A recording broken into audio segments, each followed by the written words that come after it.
আমাদের যে 6 সমন্বয়ক আছে এদের ভিতর এরা যদি সাধারণ কোনো পদ পায় আপনারা কি খুশি? অবশ্যই খুশি হব। এরা কি পদ পাওয়া যোগ্যতা রাখে একটু বলবেন?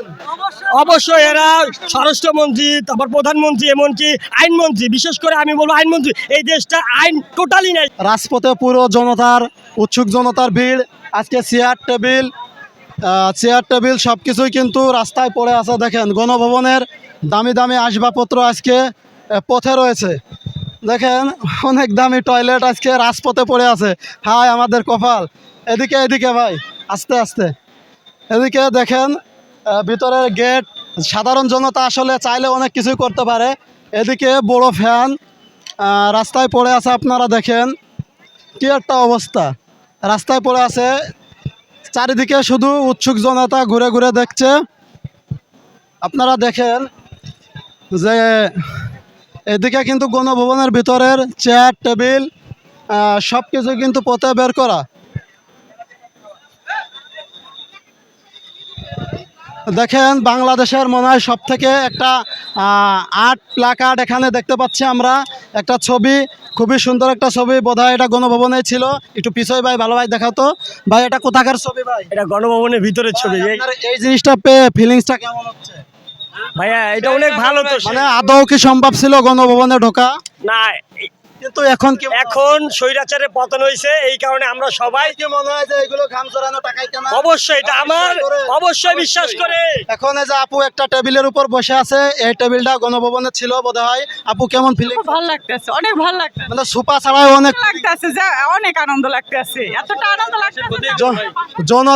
জনতার যেরকম খুশি, আসলে জনতা কিন্তু রাগ ক্ষোভের কারণে এগুলো করছে। আসলে কেউ চায় না এরকম একটা ঘটনা ঘটুক, ঠিক আছে? সম্পদ আমরা নষ্ট করি, কিন্তু এটা খুব প্রকাশ করছে সবাই, জনগণ এটা রাগের কারণে এইগুলো ধ্বংস হয়েছে। আসলে এগুলো আমাদেরই সম্পদ, দেশেরই সম্পদ, বাট তারপরেও এগুলো করা ঠিক হয় নাই। তারপরেও উৎসুক জনতা কিন্তু এগুলো না করে তাদের আসলে কিছু করার ছিল না। স্বৈরাচারের পতন হয়েছে, এখন ভাই আপনাদেরকে তো আমরা সবসময় স্যালুট জানাই ভাই, সবসময় স্যালুট জানাই ভাই। অত শখ নাই। ভাই এখন পরিবেশ পরিস্থিতি এখন আমি বলতে চাচ্ছি না। স্বৈরাচারের পতন হওয়ার পরে এই দেশটা কিভাবে লুটপাট করে খাইছে ওই জিনিসটা দেখতে আসছি শুধু। আচ্ছা, দেশে একটু পিছিয়ে যাও। দেশে এখন নতুন করে কোন ধরনের সরকার গঠিত না হলে আপনারা ভালো একটা পাবেন, পরিচালক পাবেন?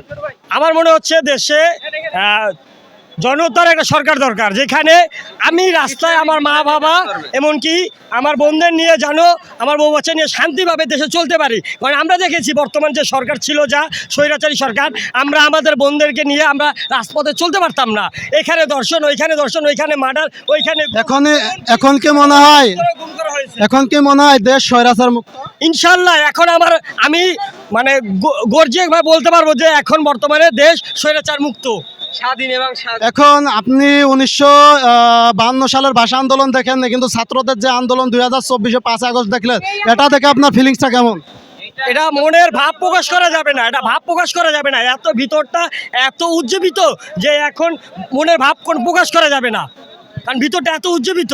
কারণ আমি ভাষা আন্দোলন দেখিনি, আমি 1971 যুদ্ধ দেখিনি, আমি গণ অভ্যুত্থান দেখিনি এরশাদের সময়। আমি অনেকেই বলছে 1971 সালে স্বাধীন হওয়ার পর মুক্তিযোদ্ধারা মনে হয় একটু সামান্য কাজ মনে হয় বাকি রেখে গেছিল। সেই সামান্য কাজটুকু কারা করছে ভাই?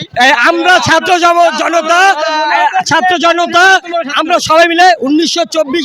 এখন কি আপনারা সবাই বিশ্বাস করেন সাধারণ ছাত্রদের ক্ষমতা আছে? তারা চাইলে লোককে উপরে উঠাইতে পারে, আবার নামাইতে পারে, বিশ্বাস করেন? গভর্নমেন্ট ছাত্রদের টিকতে পারে না। আমাদের যে 6 সমন্বয়ক আছে এদের ভিতর এরা যদি সাধারণ কোনো পদ পায় আপনারা কি খুশি? অবশ্যই খুশি হব। এরা কি পদ পাওয়া যোগ্যতা রাখে একটু বলবেন? অবশ্যই এরা স্বরাষ্ট্রমন্ত্রী, তারপর প্রধানমন্ত্রী, এমনকি আইনমন্ত্রী, বিশেষ করে আমি বলবো আইনমন্ত্রী। এই দেশটা আইন টোটালি নাই, কারণ ইতিমধ্যে ওরা মেধার পরিচয় দেশে। অবশ্যই ওদের জন্য কিছু অবদান আছে, অবশ্যই করা উচিত, অবশ্যই করা উচিত। তাদের অক্লান্ত পরিশ্রমে, ছাত্র ভাইদের অক্লান্ত পরিশ্রমে যারা আজকে এই দেশটা স্বৈরাচার মুক্ত করলো, এদের জন্য কি করা উচিত? তাদেরকে কি কোনো পদ দেওয়া উচিত কিনা মনে করেন? আমার মনে হয় ওদেরকে আইনমন্ত্রী দেওয়া উচিত। কাজী এদেশের আইন বিভাগ এমন নিম্ন পর্যায়ে ছিল চলে গেছে, কিন্তু আমরা জানি প্রধানমন্ত্রী হতে গেলে অনেক গুণের অধিকারী হতে হয়। তো সেই ক্ষেত্রে যে 6 জন সমন্বয়ক এদেরও কিন্তু অনেক গুণ আছে। প্রধানমন্ত্রী বাদে যে পদগুলো আছে যেরকম স্বরাষ্ট্রমন্ত্রী, প্রতিমন্ত্রী, আইনমন্ত্রী, ধর্মমন্ত্রী, খাদ্যমন্ত্রী এবং আদারওয়াইজ যে পদগুলো আছে এই পদগুলো তাদেরকে পদোন্নতি করলে কেমন হয় ভাইয়েরা? আলহামদুলিল্লাহ ভালো হয়, এটাই দরকার। তাহলে ছাত্ররা হয়তো তাদের অগ্রাধিকারটা পাবে, কারণ ওরা এই দুঃখটা বুঝবে। ভাই কি বল? জি জি ভাই, জি এটাই ঠিক আছে।